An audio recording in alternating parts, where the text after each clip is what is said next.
first step that somebody can take to quit smoking is to try.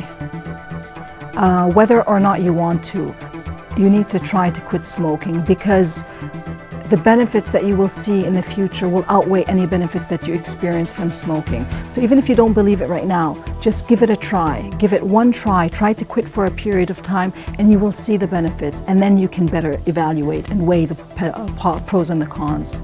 And that will make you a better judge. So I definitely say it gets easier with time. It does get easier with time, but you have to always remember that if you quit smoking, quitting isn't the end of the road, it's the first step. The second step is ensuring that you stay smoke-free, or that you stay quit. Because whatever motivated you to smoke in the past will be there as a trigger, whether it be stress, whether it be friends, whether it be coffee.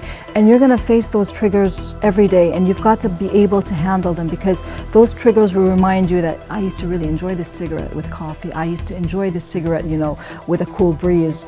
Plus, on a physiological or biochemical level, there are receptors in your brain which do build I don't want to go into the mechanics of it, but they do build a chemical memory. And so that chemical memory exists and will become activated. When, where, or why, we don't know, but it will become activated sooner or later. It's really difficult the first 6 months to 1 year, but then it grows easier, less frequent, and you become more confident. But the important thing is not to give up and to be patient.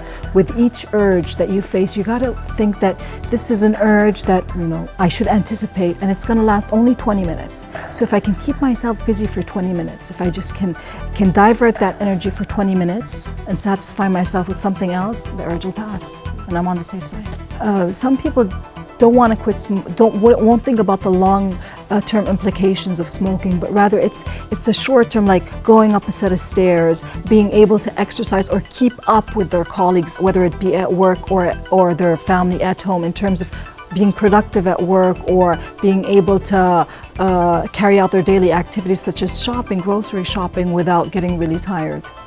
So there are small things like that influence different people. The familial, definitely, whether it be the children, whether he or she wants to quit smoking for the health of their children, to be a positive role model, or to be, if he or she is the primary breadwinner, to be the source of support, whether it be spousal conflict, to save a marriage, or also whether it be, I had this with a lot of young men who wanted to get married, and they definitely wanted to get married to females who didn't smoke. However, they knew that if they smoked, the female would either reject him or would start smoking herself, which was something unacceptable to him. So they were trying to quit smoking to be able to have a positive marriage prospect, which was interesting.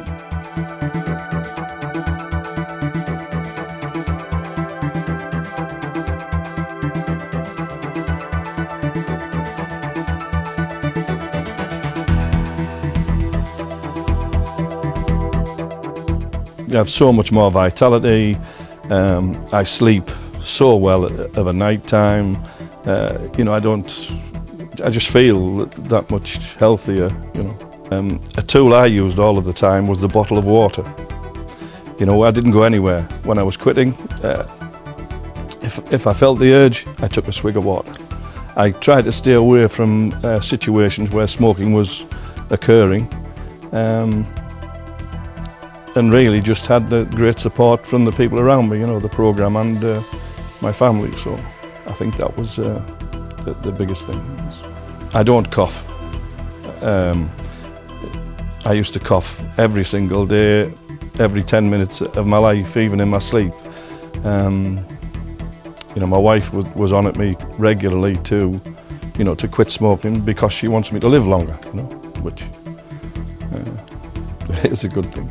To quit smoking this time, I'd had 36 years of build-up and practicing ready for the SAMHSA smoking cessation course, because that was the one driving factor that allowed me, I believe anyway, to quit.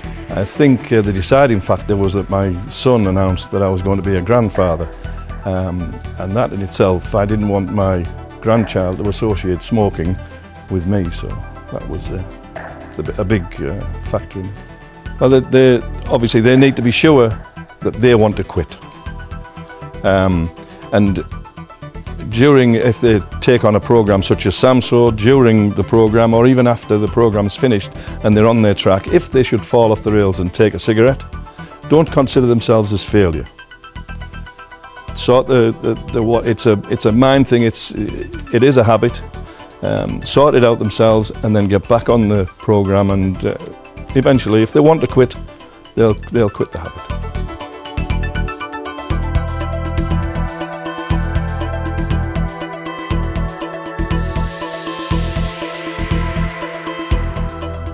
I have always wanted to quit smoking for many reasons. One of them is, of course, my family, my children, and my health.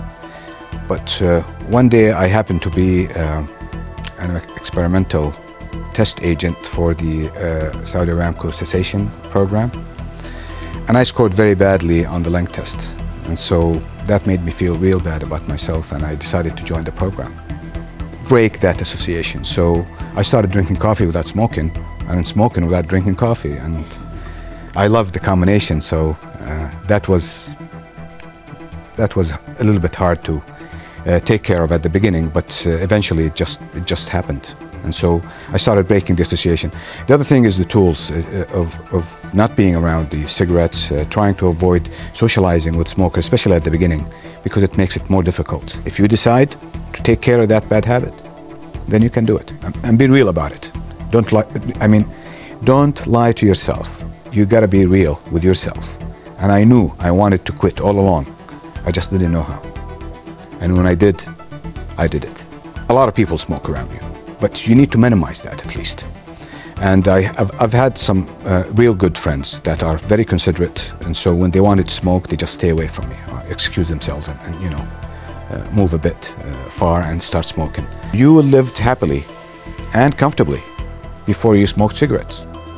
So why all of a sudden now cigarettes are important to you, to me, or any other person? It's not. And I'm very thankful as well to the cessation program, to God and the family and all the support. I used to have the smoker's cough, so although I smoked lights, but they're just as bad. It's a myth, I think. Yeah, it is. I'm not injecting my system with all the chemicals and all the harmful materials. I know my lungs now have a second chance to outlast me. It's funny, one of them just guessed that 2 weeks ago. He said, "I bet you quit smoking." And I said, "You hit it right on the nail. That is true."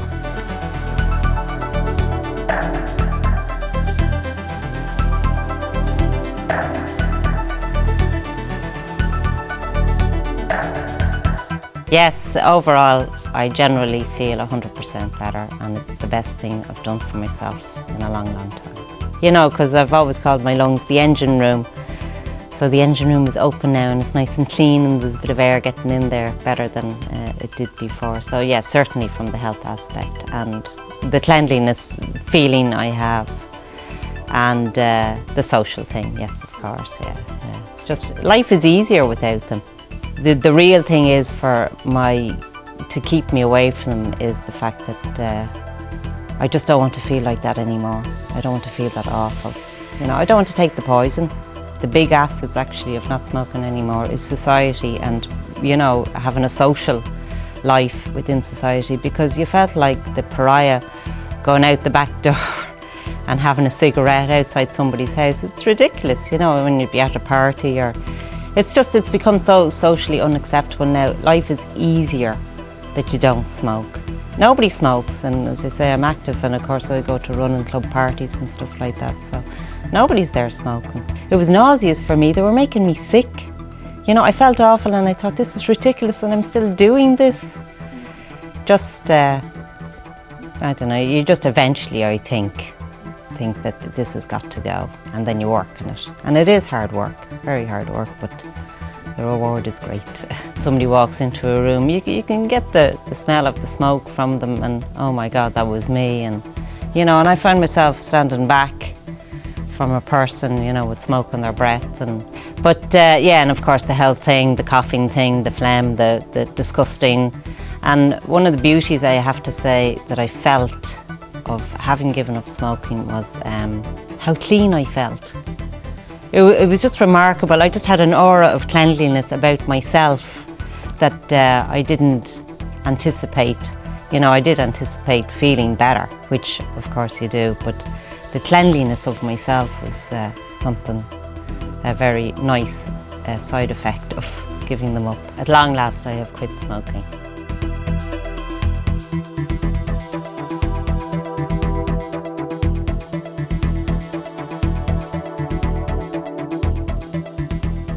Don't give up. Make the decision. This is the best thing I can do for myself. And it's very hard. As I've been smoking for 30 plus years, and it's a very hard habit to break, and it gets to some stages in your life that you can't imagine a day without a cigarette. But just don't give up trying. Keep at it, and you'll eventually get there. You will.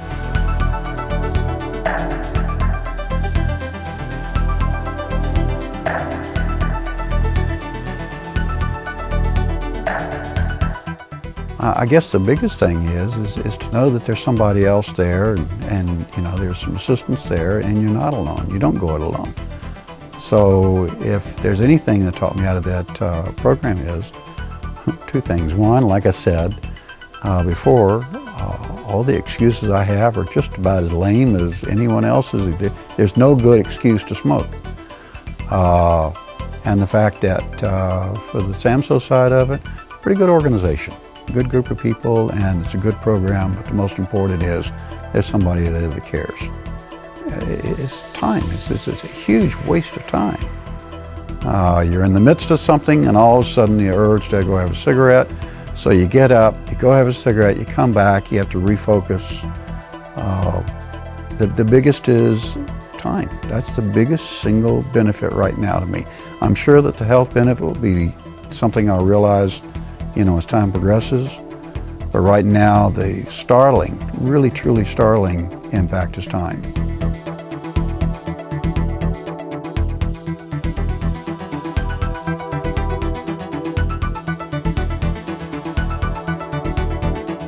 The biggest technique is quit rationalizing. You know, you can't have one cigarette. That one will lead to another. Oh, I'll just smoke today, I won't smoke tomorrow. Next thing you know, you're smoking just as much as you smoked before. So what do I avoid? I avoid the rationalizing, and I just say, I'm going to quit. I went to the cessation program from SAMHSA, and gave me some good information there. One of the biggest pieces of information it gave me there is that my excuses for smoking are about as lame as everyone else's. So, you know, I'm sitting there listening to other people making their statements to why they smoked, whatever reason. And I realized that if I looked in the mirror, I'd probably sound just the same. I got, well, that's not very good. The biggest was going home and seeing my mother at 84 years old, who was also a smoker, whose biggest thrill in life is getting a good solid breath. Getting up from the bed to going to her chair is an exhausting event for her. And that's on oxygen as well. So I'm sitting there thinking, well, now that's my future. I went through a CT scan, and they told me that I pretty trashed my lungs, pretty much trashed the lungs. So I thought, okay, maybe preserve what I got left. The single most important thing I would tell somebody is quit. And then once you quit, don't have that one cigarette afterwards, because that one is just, that's the next step. It's over, might as well go down and buy a whole pack, start smoking, quit quitting, because you're not going anywhere. There's no good reason not to quit.